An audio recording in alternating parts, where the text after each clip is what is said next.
저희가 이재명 대표에 대한 위증교사 네.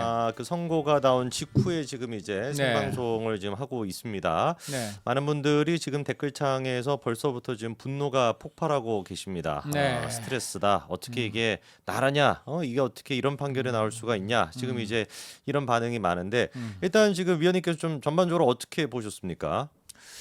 이 판결이 네. 한마디로 고의가 있었다고 보기가 어렵다. 그렇죠. 이제 이런 얘기예요.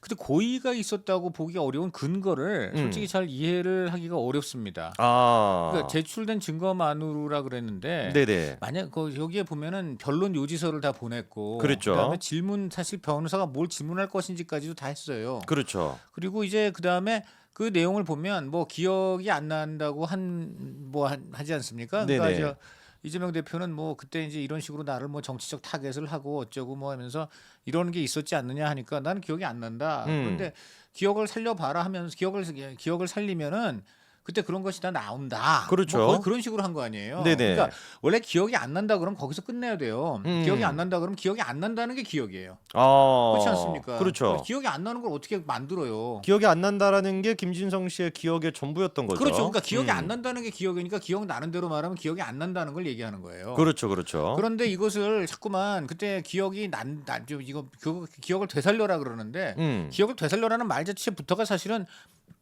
압박이 위증을 되는 교사할 거죠. 그런 마음이 있다는 것이고요. 네네. 그다음에 이제 결정적인 거는 제가 그래서 좀 약간 베테랑 판사 거의 대법관급의 이제 판사 출신 법조인한테 물어봤는데 네네.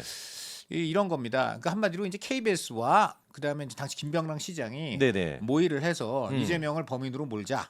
뭐 이런 음모가 있었다 이거예요. 음모. 그렇죠. 근데 음모가 있었는데 지금 이제 이 자기가 이 판사 출신 베테랑 법조인이 볼 때에 네. 이 김동현 판사가 재판장이 어. 그 음모를 이재명 대표는 마치 있었던 것으로 생각을 했다. 뭐 이렇게 지금 대강 판단한 것으로 보인단 말이에요. 그러니까 네네. 쉽게 말하면 내가 봐도 거짓인 걸 알면서도 거짓인 내용을 증언해 달라고 하는 게 대표적인 위증이잖아요. 그렇죠. 내가 오늘 그 자리에 없었지만 그 자리에 나랑 같이 너가 술 마셨다고 얘기해 줘. 뭐 이게 지금 대표적으로 이재명 지사가 누구죠? 그 다른 건에서 그런 건이 하나 있었잖아요. 지금 네. 김용 건에서 김용이 돈 받을 때 김용은 그 장소에 없었고 누구랑 같이 딴 데서 뭐 하고 있었다 하면서 그 사람이 심지어 그때 이제 내가 김용하고 어디 무슨 다른 장소에서 만났다 해가지고 핸드폰에 있는 그 전자 달력을 보여주고 근데 그 달력이 직접 핸드폰으로 제출한 게 아니라 그 달력을 찍은 거였잖아요. 그렇죠, 그렇죠. 그러니까 그럼 그 전화기 자체를 제출하려는데 그건 제출 못했어요. 네. 그건 그야말로 전형적인 게 위증이고 조작이잖아요. 그러니까 이재명 대표 주변 사람들은 지금 위증으로 다 갔습니다. 지금 위증 그래서 그 사람 갔죠. 그다음에 또 그거 관련해 가지고는 또 그 사람보다는 그 사람을 또 교사한 사람 둘이 또 지금 잡혀 들어가고. 네네. 그래서 엄청 그런 게 많아요 이 주변에 위증이니 뭐니. 근데 정작 본인은 오늘 피해 갔긴 한데. 그러면 아까 전에 그 얘기하셨던 그 법조계 그 인사 네네. 그분이 얘기하셨던 네네. 이재명 대표는 KBS랑 그다음에 이제 뭐 김병랑 시장 측에 어떤 음모가 있었다. 네. 그거를 이제 이번에 김도겸 판사는 뭐라고 판단했다는 그러니까 겁니까? 그것을 네. 전체적인 이 판단의 논리로 본다면은 마치 그것을 이재명 대표는 정말 있었다고 믿었고 네네. 그러니까 믿었을 만한 정말 어느 정도의 근거가 있는지를 지금 판결문이 구체적으로 다 공개가 되지 않지 않았습니까? 그랬죠. 그러니까 이게 그 판결문이 전부 이제 완전히 공개가 되면 아마 심층 분석을 엄청 법조인인데 할 겁니다. 네네. 그런데 이제 베테랑 판사 출신 법조인이 볼 땐 바로 딱 그거예요. 고의가 지금 쟁점은 이거예요. 고의. 쉽게 말하면 내가 지금 이 사람한테 부탁하는 내용이 거짓임을 알면서도 이렇게 증언해 달라고 내가 이제 압박을 하면 네네. 그것이 이제 위증 교사가 되는 것인데 누구지? 김진성한테 그 음모론을 알려준 거잖아요. 그렇죠. 음모론이라는 게 KBS하고 그 김병량이 시장 내가 측에. 나를 범인으로 몰고 나를 타겟으로 한다. 그런 얘기가 다 있지 않았냐? 기억이 왜 안 나냐? 기억을 좀 되살려 봐라. 그랬었죠. 그때 그렇지 않냐? 내가 변론 유서 보내줄게. 뭐 이렇게 된 거 아니에요. 네네. 그런데 이제 여기서 지금 판사가 굳이 이재명을 그럼에도 불구하고 이제 무죄를 때렸다는 것은 쉽게 말하면 이재명은 그런 그런 음모가 분명히 있었다. 음모가 있었으니까는 자기가 정말 그렇게 믿었기 때문에 그것을 가지고 확인차. 그 얘기를 해달라고 한 것은 위증 교사가 아니다.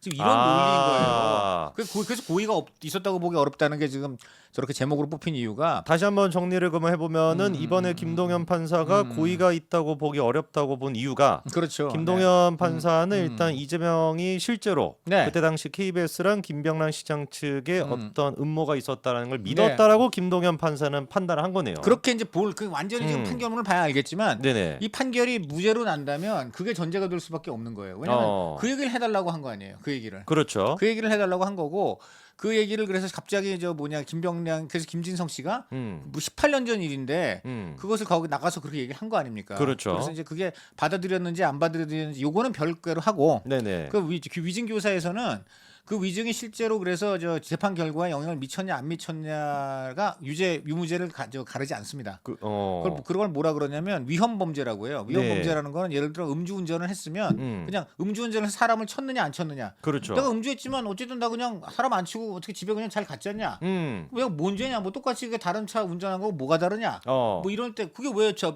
범죄가 아니냐. 그것도 너는 범죄죠. 충분히 술을 먹고 얼마든지 차를 잘못 운전해서 사람을 칠 가능성이 있는데 단지 운이 좋아서 그래서 너는 그냥 그저 사고 없이 집에 갔을 뿐이지 너는 그 위헌범이다. 그걸 그래서 위헌범죄예요 그게. 그렇죠. 그 위증이란 것은 그 위증이 실제로 재판 결과에 영향을 미치건 안 미치건 판사 앞에서 거짓말을 해가지고 네네. 법원 프로세스를 회방을 놓은 것이기 때문에 사법 방해가 되고 중죄인 것입니다. 그래서 위헌범죄인데 네. 지금 여기서 본다면은 그 영향을 미쳤냐 안 미쳤냐는 애초부터 유무죄 대상이 아니었어요. 네. 근데 판사가 요걸 지금 문제 삼은 겁니다. 고의가 없었다. 고의가 없었다. 고의가 있었다고 보기 어렵다. 음. 이게 이제 요런 것을 굳이 했다는 것인데 이렇게 되면요 어떤 네. 문제가 생기냐면요 앞으로 이제 힘 있고 돈 있는 사람이 피고인이 되면 힘 약한 증인들한테 얼마든지 직접 전화 걸어가지고 야 너 기억 안 나니? 기억 되살려봐. 내가 그때 그랬잖니. 그 기억을 되살리면 나오는데 왜 그러니? 그리고 우리 쪽 변론 요지서 지금 있는데 보내줄 테니까 이거 잘 봐봐. 그러니까요. 그리고 변호사가 내일 너한테 이거 질문할 거야. 그럼 어떻게 답할지도 잘 생각해 봐. 이래도 이제 말이 됩니까 되는 거예요. 네. 그러니까 이게 지금 고의 여부를 따지기 이전에 지금 여러 가지 행동들 자체가 분명히 증인의 증언에 영향을 끼치고 있잖아요. 증인의 증언에 영향을 끼치고 있는데 네. 이것이 어떻게 그 위증교사가 안 되는지 좀 이해가 솔직히 정말 안 됩니다. 그래서 그 제가 그 판사 출신 베테랑 법조인도 그 얘기를 지나치게 형식 논리로 그러니까 만약에 자기가 볼 때는 이 판사의 이제 유죄 판결을 본인이 법조인으로서 납득을 할 경우는 어떤 경우냐? 일단 그분은 납득을 못 하신다는 일단 거죠. 납득하기 어렵다는 거죠. 물론 그분은 신중한 법조인이기 때문에 네. 말도 안 되고 그건 완전히 도저히 내가 판사 출신으로서 받아들일 수 없는 판결이다까지는 아니에요. 그런데 이제 보는 거죠. 나 같으면 이렇게 판결하기는 어려웠을 것이고 만약에 이렇게 판결을 한다면 딱 한 가지 자기가 판사로서의 양심에 비추면 딱 한 가지인데 아까 말한 대로 이재명이 전혀 고의가 아니고 자기는 분명히 충분히 KBS라고 이 김병량이 나를 몰아가는구나 라는 음모가 있는 거를 충분히 객관적으로 믿고 증거를 가지고 그다음에 그것을 그래서 믿게 된다. 고의가 없다. 고의가 없다는 거죠. 나는 어저께 분명히 비가 왔다는 걸 철석까지 믿는 거죠. 예를 들어 뭐 이럴 수 있는 거죠. 비가 안 왔는데 뭐 어떤 사람이 뭐 이제 다른 이유로 우산을 쓰고 갔다든지 뭐 예를 들어 그 사람은 햇볕이 싫어가지고 우산을 쓰고 가고 뭐 이런 사람이 있는데 그 얼핏 창밖으로 보니까 우산이 보이니까 어제 비가 왔구나. 하루 종일 그냥 자기 집에 있었으니까 비가 온 줄로 믿었단 말이에요. 그러니까 이 말씀이 제가 조금만 정리가 필요한 게 이제 위증이라고 하는 거는 기억에 반하게끔 이제 증언을 이제 했었을 때 그것도 그게 있고요. 되죠. 기억이 없는 건데 이렇게 증언해 달라고 해도 그것도 위증입니다. 근데 이제 여기서 중요한 거는 김동연 판사는 이재명 본인 스스로가 그렇게 확실히 기억을 가지고 있었다고 판단을 한 거예요. 믿음을 갖고 있다고 본 거죠. 그런 어떤 음모가 있을 거라고. 인식을 했다고 본 거야. 그리고 둘째는 요것도 좀 있는 것 같은데 그것을 지금 보니까는 방어권의 정도를 여기 보자면 의문에 대해서 설명을 하고 요거 제가 조금만 읽어드리면은 일단 아까 얘기하셨던 것처럼 이재명 대표가 이제 김진성 씨한테 텔레그램으로 변론 요지서도 보냈었습니다. 그렇죠. 그게 이제 검찰이 봤던 명확한 위증에 대한 의도가 있었다라고 일단 검찰은 판단했는데 그 부분에 대해서 이번에 재판부는 이렇게 이제 얘기를 하네요. 김진성 씨에게 자신의 의문에 대하여 설명을 하고 변론 요지서를 제공하여 확인하게 하는 것이 상식에 반한다거나 공직선거법 위반 사건의 피고인으로서 행사할 수 있는 방어권의 정도를 벗어났다고 보기 어렵다. 굉장히 저는 이것이 어. 이렇게 인정할 수 있다고 저는 보기 어렵다고 봅니다. 제가 만약에 여기에 대해서 반론을 한다면 요 얘기에 따르면 아까 위원님 얘기하신 것처럼 앞으로 얼마든지 저희가 할 수 있어요. 변론 요지서 같은 거를 증인한테 보내줘가지고 네, 네, 이런 거 네. 참고해라라고 하는 게 방어권으로 생각이 된다는 거 당연히 아닙니까? 방어권이 되고요. 그다음에 저 변론 요지서라는 거는 사실은 굉장히 일방적인 거잖아요. 그렇죠. 원래 변론은 재판에서 변론, 피고인이 자신의 변론을 위해서는 거짓말도 할 수 있어요. 피고인은 그렇지 그렇죠. 않습니까? 예를 들어 대표적으로 그렇잖아요. 저는 살인하지 않았습니다. 어. 뭐 살인범이 그러지 않습니까? 그런 건 할 수 있어요. 근데 그것이 나중에 양형에 참작될 뿐이지. 그렇죠. 그걸 위증으로 처벌하진 않아요. 그렇죠. 그런데 그런 얘기를 난 살인 안 했다. 살인범인 말이죠. 나 살인 안 했다. 살인 안 한 이유 왜 살인 안 했냐면 나는 뭐 어쩌고 저쩌고 하고 변론을 할 거 아니에요. 그렇죠. 그걸 딱 보내주면서 이걸 네 증언에 참고를 해라. 아니 이러면 그것이 내가 볼 때는 저 사람 분명히 그 사람 죽은 집에서 나는 어저께 새벽 5시에 저 사람이 손에 뭐 피가 묻은 채로 나온 걸 봤기 때문에 그랬는데 나는 뭐 그 옆집 사람인데 다 아침에 착시가 있을 수도 있고 나는 그때 아침에 뭐 이상하게 나는 아침에 케첩을 막 들이붓는 사람이어서 내 몸에 원래 케첩이 많이 떨어진다. 뭐 이런 황당한 변론을 하는데 그 변론 의지를 보내주면 네가 본 건 케첩일 수도 있는 거야. 그렇죠. 그렇지 위증을 않습니까? 하게끔 그 네, 영향을 그러니까 주는 거죠. 이렇게 되면 이 사람은 나는 분명히 저 사람 옷에 빨간 게 있어서 분명히 경찰한테 저 사람 5시에 그 집에서 나왔고 옷에 빨간 게 있어서 피가 묻은 것 같아서 난 그렇게 경찰한테 얘기해서 법원에서 그렇게 하려고 그랬는데 갑자기 변론 요지서에 피고인은 아침마다 케첩을 병째 먹는 습관이 있어. 네. 주로 많이 옷에 튀고 그리고 뭐 이런 습관이 있다. 그래서 멀리서 보면 마치 피인 것으로 착각할 경우가 있다. 뭐 이런 변론 요지를 한단 말입니다. 네. 그럼 그걸 이 사람한테 보여주면은 이 사람이 야 그러면 가만히 내가 본 게 그럼 케첩이라는 얘기인가?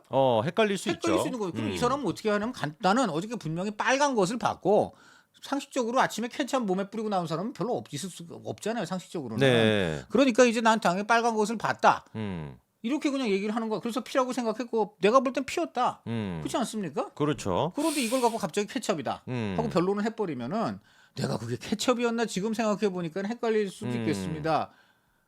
이렇게 되는 거 아니죠? 그러니까 변론 요지서를 증인한테 보내준다라는 게 변론 요지서는 피의자의 일방적인 얘기가 들어가 있을 텐데 그거를 증인한테 보내주게 되면 증인이 당연히 재판에 가서 헷갈려요. 증언을 할 때 100% 헷갈려요. 이제. 헷갈리게 되죠. 내 기억이 맞나? 왜냐면 그때부터 변론 요지서가 이재명은 또 그런 맞나? 기억 잘하잖아요. 얘기 잘하는 사람의 기억이란 것은 얼마든지 왜곡될 수 있으며 주관적인 것이다. 뭐 하면서 네. 요서를 풀어놓잖아요. 그 나는 그냥 딱 어저께 분명히 아침에 내가 조깅하러 나갔는데 그 집에서 어떤 사람이 나왔는데 분명히 가슴팍하고 손에 피가 있어서 난 그걸 딱 경찰에 얘기했을 뿐이다. 거기까지만 그 사람이 얘기하는 거예요. 그렇죠? 근데 갑자기 케첩인데 저 사람은 피라고 한 것이다. 그러니까요. 이 지금 변론 요지서를 김진성 씨한테 보내준 것조차도 이재명의 방어권이라고 봤다는 게 이거는 앞으로 좀 이렇게 납득이 잘 안 되면 잘 됩니다. 보세요. 네. 이것이 공직선거법 사건의 피고인으로서 행사할 수 있는 방어권이라고 하면 공직선거법 위반 사건 피고인이라는 게 대부분 권력자입니다. 그렇죠. 국회의원이라든가 그렇죠. 도지사라든가 심지어 대통령이라든가 다 선거법 위반 사건 피고인이 다 대부분 권력자들인데 그렇죠. 권력자들이 힘없는 증인한테 딱 자기 변론 요지서 보여줘가지고 확인시켜서 이거 봐봐. 이게 얼마나 설득력이 있어. 그리고 당신이 아침에 그거 봤다는 게 그게 당신이 일반 힘도 없고 당신이 뭐 아침에 맨날 뭐 시력이 제대로 좋은 사람이기나 해? 아니면 말로 이런 식으로 해도 그러면 저는 되는 거냐? 그렇죠. 네? 그럼 좀 변론 요지서 잘 보고 또 그다음에 우리 변호사가 따로 그 당신한테 물어볼 그 질문도 보내줄 테니까 잘 좀 생각해봐. 당신이 본 게 정말 그게 피였다고 생각되나요? 케첩일 가능성도 있는 거 아닙니까? 네. 뭐 이럴 수도 있는 거죠. 네, 그거 자체가 네. 이미 증인에게 영향을 끼치는 건데 그렇죠. 누가 봐도 위증이라고 봐야 되고 사실 이 위증교사 문제 같은 경우는 많은 법률 전문가들이 지난번에 선거법 위반이 그렇죠. 오히려 약간 좀 약한 고리가 있다라고 봤고 네. 위증교사는 좀 빼박 유죄일 거다. 그렇죠. 이렇게 많이 네. 판단을 했었단 말이에요. 네. 이걸 좀 내려가 보시죠. 네, 그도 그럴 것이 김진성 씨가 일단 죄를 자백한 상태이고 결정적으로 유창훈 지난번에 판사 같은 경우도 위증교사는 범죄 혐의가 소명이 됐다라고도 얘기를 했거든요. 그러니까요. 네. 네. 근데 왜 이게 갑자기 이렇게 무죄가 나왔는지 좀 당황스럽긴 합니다, 분명히. 그리고 결정적으로 결과적으로 김진성 씨는 또 위증이 인정이 됐어요. 그렇죠. 아니 원래는 네. 이게 위증교사 혐의가 된 이유는 네. 김 씨가 위증을 고백했기 때문에 자백했기 때문에 그렇죠. 이제 이렇게 된 겁니다. 그리고 지금 민지 문장을 봐도 김 씨가 위증을 하게 된 동기가 이 대표의 위증 때문으로 보이므로 교사형에 해당한다는데 그러니까 재판부가 음. 김진성 씨가 위증을 하게 된 동기가 네. 이재명의 요청 때문으로 보이므로 네. 교사 행위에 해당된다라고 했거든요. 이게 그러니까 저 여기서부터가 그 말이 위증 안 교사 되는 아닙니까, 거예요. 저게? 그렇죠. 위증 네. 교사죠. 이게 아니 위증 교사 행위에 해당하는데 무죄다. 라는 건데 모르겠습니다. 뭐 훨씬 네네. 많이 이제 우리 법을 배우신 분이고 판사님이시니까 고도의 어떤 지금 논리가 동원된지는 모르겠습니다만은 네네. 자 여기서 김 씨가 재판 증언을 할지 여부를 그때 이재명이 전화할 때는 이재명은 몰랐다. 어떤 내용을 증언할지 여부도 정해지지 않았다 등의 위증을 예견할 수 있었다고 보기 어려우므로 저 고의가 쉽게 말하면 이런 교사 행위를 했는데 고의가 네. 없었다는 거예요. 그렇죠. 이게 굉장히 중요한 거예요. 요게 중요한 건데 고의가 과연 없었다. 이것을 정말 판사가 어느 정도로 객관적으로 입증할 것인지는 물론 판결문 좀 더 먼저 속속들이 봐야 되겠습니다. 네. 그러나 지금 어쨌든 베테랑 판사 출신 그 법조인의 말에 따르면 이 부분이 정말 같은 판사 입장에서 볼 때 얼마나 설득력 있게 아 정말 보니까 이재명이 고의가 없었구나라고 무릎을 찔 정도로 김동관 판사가 제시할지는 오로지 판결문을 본 뒤에는 알 수 있고 그냥 지금 막 그냥 뉴스 뜬 것만 봐서는 정말 저게 그렇게 고의가 없었다고 확 단정할 수 있을까? 확률적으로 굉장히 낮지 않을까? 예, 그렇게 지금 본다는 거예요. 그래서 여기서 지금 저는 이것도 좀 이해가 안 되는데 네. 그럼 통화 당시에 김 씨가 재판 증언을 할지 여부를 모른다. 그럼 왜 애당초 김진성 씨한테 전화했죠? 그러니까 그것부터가 잘 보죠. 그러니까 네. 증언할 가능성이 있는 사람한테는 다 했을 수 있겠죠. 그렇죠. 증인이 A, B지만 지금 그 관련된 사람이 A, B, C, D, E, F까지 있으면 다 하는 거 아닙니까? 네. 그렇지 않겠습니까? 그렇죠. A, B, C, D, E, F 중에 누가 할지 모르니까 나 그럼 A, B, C, D, E, F 다 한다. 이게 상식적이죠. 그러니까요. 그러면 그렇게 되면 다 어쨌든 그 중에 누가 나가서 하면은 어쨌든 간에 다 하는 거지. 그러면 이 사람이 알고 해야만 그럼 앞으로 이제 확실히 이제 증인 교사가 된다는 것인데 증인으로 확정이 됐어야지만 됐지만 위증 교사가 된다는 논리죠. 결과적으로는 어쨌든 증인이 됐고 결과적으로 증인이 된 거 아닙니까? 그러니까 쉽게 말하면 증인이 될 가능성이 있는 사람들한테 이렇게 건 것 자체도 네. 그거 자체도 사실 문제가 있는 것인데 그 여부를 몰랐기 때문에 안 했다는 것도 저것도 조금 더 좀 깊이 들어가야 될 것 같아요. 과연 정말 여부를 몰랐을까? 만약에 몰랐으면은 4번이나 저렇게 네. 바쁘고 더군다나 최고 지위에 있는 사람이 네네. 전화를 했을까? 그렇다면 이제 그 얘기는 이건데 한마디로 사실은 전혀 가능성이 없는데 그렇게 귀한 시간을 냈다 뭐 이런 얘기잖아요. 그러니까 지금 이 판사 논리는 그거잖아요. 지금 이재명이 전화할 때에는 정말 이 사람이 증인이 될지 안 될지를 모른다. 몰라도 이런 얘기잖아요. 정해지지 아니 않았다는 말이 거죠. 안 되는 얘기 같은데. 이게 말이 안 되는 얘기예요. 네. 왜냐하면 그러면 그 얘기는 이재명 대표는 정말 이 사람이 증인이 될 가능성이 별로 없거나 모르는데 무턱대고 무려 바쁘게 4번이나 전화를 했다는 그러니까요. 얘기거든요. 왜 전화를 왜 합니까? 그것도 한 번도 아니고 4번을 네. 4번을 할 뿐더러 자료를 준단 말이에요. 아니 지금 증인을 할지 안 할지도 모르는데 왜 이 사람한테 자료를 줍니까? 그리고 이게 또 어떤 문제가 있냐면 그러면 자기 이런 식으로 하면은 위험하잖아요, 자기가. 진짜 증인을 할 사람한테만 이런 자료를 줘야지 이 민감한 내용을 그렇죠. 증인이 아닌 사람한테도 줬다라는 얘기가 되는데 과연 이재명 대표가 그런 정도로 허술한 사람인 건지 그렇지 않습니까? 그러니까요. 왜냐하면 이재명 대표가 전화를 할 때는 그런 거예요. 이재명 대표는 그때 최고 권력자이고 이 범죄의 최종 가장 신부에 있는 사람이기 때문에 그렇죠. 이 사람이 원래 안 나섭니다. 이 지금 재판이 오늘 나오기 전까지만 해도 많은 변호사들이 그 얘기를 많이 했다는 거예요. 이재명 대표가 엄청 후회하고 있을 것이다. 네네. 내가 왜 하필 내가 직접 전화를 해가지고 그것도 아. 4번이나 해서 그게 또 어떻게 녹취가 돼가지고 그렇죠. 근데 그 녹취가 된 또 어떻게 그게 오래된 전화기가 또 그냥 그게 남아가지고 그런데 그 오래된 전화기가 또 어떻게 검찰 손에 들어가가지고 이렇게 재판에 등장하게 됐을까? 그렇죠. 굉장히 땅을 치고 후회할 것이다. 그 누구나 그렇게 생각할 거 아니에요. 당연하죠. 그러니까 그걸 그렇게 본다면은 쉽게 말하면 이게 정말 그 증인이 정해지지도 않았는데 이렇게까지 엄청나게 그 이재명 대표가 시간과 공을 들이고 잘못하면 불리하게 돌아갈 수 있는 자료까지 아직 관련성이 입증되지도 않은 사람한테 줬다. 은 것이 정말 이게 그 이해가 될 수 있나? 네. 상식상 오히려 반대로 이재명은 뭐 다소 객관적으로는 뭐 가능성이 떨어지더라도 이 사람이 증인을 할 가능성이 굉장히 높다고 판단하고 그렇게 보는 게 당연히 그러고서 이 사람한테 상식적이죠. 4번 이상 전화를 하고 4번이나 전화를 하고 집요하게 네. 전화를 하고 그리고 심지어는 중요 자료까지 전달하였다. 네. 이렇게 보는 게 또 상식적이죠. 그렇죠. 네. 지금까지 위원님 말씀을 다시 한번 좀 저희가 정리를 해보면 재판부는 이번에 김진성에 대한 위증을 인정을 하면서 네. 애당초 김진성 씨가 위증을 하게 된 동기가 이재명의 교사 행위 때문이다라고 네. 봤습니다. 그렇죠. 그러니까 분명히 위증 교사는 있었다라는 거죠. 그렇죠. 그럼에도 불구하고 이재명은 왜 무죄가 됐냐? 네. 그 위증 교사에 대한 고의가 없었다라고 네, 이 재판부가 네, 판단을 한 건데 그 고의가 없었다라는 게 저희 입장에선 납득이 안 되는 거죠. 왜냐하면 그렇죠. 네. 변론 요지서도 보내고 전화도 아까 얘기하신 것처럼 4번 가까이나 했고. 그렇죠. 근데 이 재판부가 근거로 삼은 게 일단 저희가 판결문이 다 공개가 되지는 않았습니다만 언론을 통해서 공개가 된 일부 재판부가 내용이죠. 그렇죠. 고의가 없다라고 봤던 이유가 네. 김진성 씨가 진짜로 증언을 하게 될지 이재명이 몰랐다라는 게 근거예요. 네, 그렇죠. 네. 아니 근데 이렇게 따지면은 앞으로 누가 도대체 위증 교사로 처벌을 받을 수 있습니까? 이렇게 되면요 증인이 될 가능성이 있는 사람한테 네. 다 해도 음. 그렇지 않습니까? 그리고 다 해도 말이죠. 네. 그 사람이 가서 그 증인 가능성 있는 A, B, C, D, E한테 다 해요. 네. 그 중에 그래서 A가 증인이 실제로 돼요. 네. 그런데 이제 A는 그래서 결국 위증을 교사해요. 그렇죠. 위증을 해요. 위증을 하죠. 교사했잖아. 음. 근데 단지 그 저 뭐냐 이 사람 나는 A가 될 줄 몰랐다라고만 하면 앞으로 다 빠져나가죠. 그러니까요. 그렇게 되는 거야. 그렇게 되는 이게 그러니까 그러니까 이렇게 하면 돼. 나는 내가 볼 때 얘가 증인이 될 가능성이 확실해. 네네. 그러면 얘만 하지 마. 어어. 얘만 하지 말고 얘 친구라든가 어. 조금이라도 증인에 될 가능성 1%도 있는 사람 다 몇 전화 명더 해. 돌려서 몇 명 더 예. 해. 그래갖고 나는 저 뭐냐 그 누가 증인이 될지 몰랐다. 근데 단지 만약에 재판에 나가면 뭐 이렇게 좀 해달라. 뭐 이러면은 그저 다 빠져나갈 수 있는 거예요. 다 빠져나가 위증을 해도 교사를 심지어 해도 이제 빠져나가게 되는 거가 되는 거야 이렇게 돼. 아니, 심지어 지금 이제 고의가 없다라고 봤던 두 번째 이유가 김진성 씨가 구체적으로 어떤 내용을 증언할 것인지 잘 확신할 수가 없다라는 건데 이거는 당연한 거 아닙니까? 아니 그러니까는 자기가 위증을 교사하죠. 도대체 너 나가서 무슨 얘기할 거니?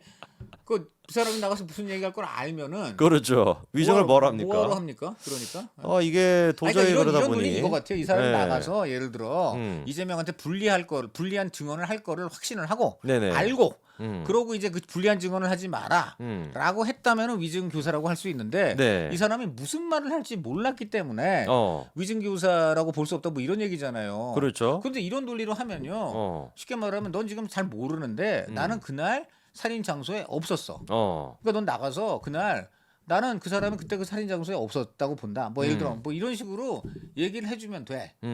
뭐 이러면은 이거 부합되잖아요. 내가 저 사람이 살인했는지 안 했는지 난 모르고 난 그러니까 내가 나가서 무슨 증언을 내가 해야 될지 난 모르는데 네. 이런 사람한테 굳이 그 살인자가 전화해가지고 그래 좌우지간 너는 지금 내가 나가서 네가 증언해야 될 내용은 네. 이거야.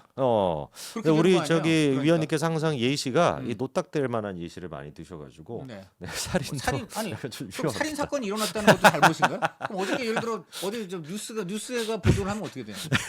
뉴스를 보도를 하면 이거 뭐 어저께 공공동에서 네네네. 뭐 연쇄 살인 사건이라 네, 경찰이 수사에 그런 단어 나섰다. 쓰시면 안 됩니다. 아니 근데 그런 사건을 어떻게 보도해요? 그런 사건을 그럼 내가 뉴스 보도 채널이면 어떻게 해야 돼? 알겠습니다. 정말 이해가 안 돼. 이해가 안 되는 이해가 안 또 돼. 정책이 또 있습니다. 어이가 없는 게 한두 가지가 아니 아니에요. 근데 제가 볼 세상에. 때는 이거 네. 유튜브를 노딱을 네. 걸어야 된다. 유튜브를 노딱을 걸어야지. 참 정말 어이가 없는 게 한두 가지가 아닙니다. 요즘 이럴 것 같아요. 막 그전에 여러 번 말씀인데 담배 피지 맙시다라는 말이 잘못된 게 아니잖아요. 그렇죠. 그럼 담배가 나쁜 거니까 무조건 그 담배 피지 맙시다도 하지 마. 어. 그럼 예를 들어 암을 퇴치합시다도 암이 나쁘니까 암을 퇴치하는 것도 하지 마. 그럼 암이 더 그러니까요. 늘어나겠네. 뭐 그런 거잖아요 지금. 네? 맞잖아요 지금 그러니까. 지금 정말 이거는 네. 유튜브 사람들 뭔지 모르겠는데 정말 말레이시아인가요? 싱가포르인가? 네, 네, 경고합니다. 경고해요. 당신들은 지금 우리나라에 아까도 얘기했는데 어떤 의미에서 사람을 죽인다는 표현은 되나? 안 됩니다. 그거 어떻게 해야 돼? 그런 거 묘사를 해야 되는데 어떻게 돼요? 그러면? 사람을 이제 좀 생명을 끊는다? 생명을 이제 앗아갔다. 그러면 당신들은 말이죠. 지금 네. 대한민국에서 사람의 생명을 앗아가는 일이 더 잔뜩 벌어지게 당신들은 만들고 있어요. 그렇습니다. 유튜브 당신들 말이죠. 그 지금 노딱이라는 희한한 제도를 네네. 만들었는데 당신들이 노딱 대상이에요. 네. 그렇습니다. 네, 저희 그래서 지금 김진성 씨가 분명히 위증을 했다라는 게 인정이 됐고 그 이유가 교사 행위다라는 것까지도 확인했지만 네. 놀랍게도 이번에 김동현 판사는 네. 김진성 씨가 정말로 증언을 하게 될지 확실치가 않았다라는 네. 이유 그리고 또 김진성 씨가 구체적으로 무슨 얘기를 할지 확신할 수가 없다라고 그렇죠. 하는 네, 네. 정말 좀 납득하기 어려운 두 가지 이유로 이재명의 위증교사에 고의가 없었다라고 해서 이렇게 일단 위증교사가 무죄가 선고가 됐습니다.